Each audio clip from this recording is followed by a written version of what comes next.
عسلامة ومرحبا بكم. وصفتنا اليوم باش نعملوا مصلي اللحم علوش في الفور. خليكم معايا باش تشوفوا الطريقة كاملة. قصيت البصل وباش نقليه في الزيت، ومن بعد ما نحط سنتين ثوم، ومن بعد نتبلهم.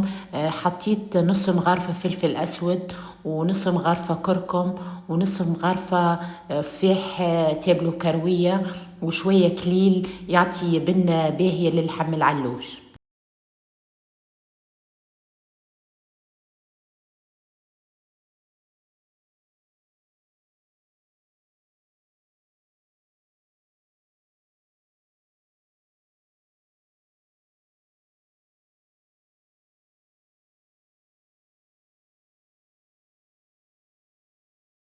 بعد ما حطيت البهارات الكل باش نحط نص كاس ماء يكون يغلي، ونخليهم لمدة 20 دقيقة، يعني اللحم ما يكونش طايب برشا، ونطفي عليهم.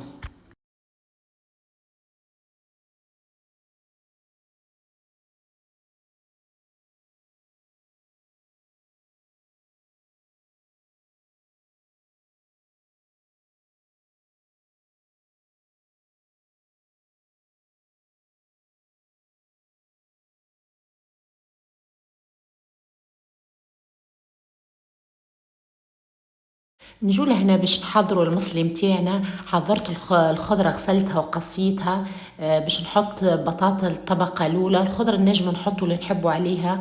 باش نحط البطاطا، وباش نضيف اللحم اللي عملناه، ونحط السفنارية اللي هي الجزر، وباش نحط الفلفل والطماطم، وباش نحط البدنجان. شوية بدنجان، هو في العادة فما اللي ما يحطش، هذه طريقتي أنا نحبه خاطر البدنجان باهي نحبه في الماكلة.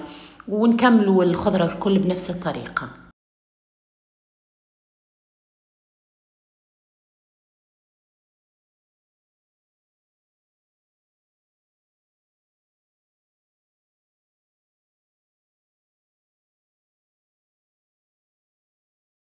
توا بعد ما حطيت الخضرة الكل وحطيت شوية ملح، باش نحط من فوق الصوص اللي سويناها في اللحم اللي هو البصل والبهارات، وبعد نسكر عليها بالألمنيوم ونحطها في الفرن. نكون مسخناته درجة الحرارة 180، ونخليها لين تطيب. وهذه كانت النتيجة. الخضرة ذابت ذوبان واللحم طايب ما شاء الله، بنينة برشا. جربوها، وما تنسوش تشتركوا في القناة وتفعلوا الجرس باش يوصلكم كل جديدنا.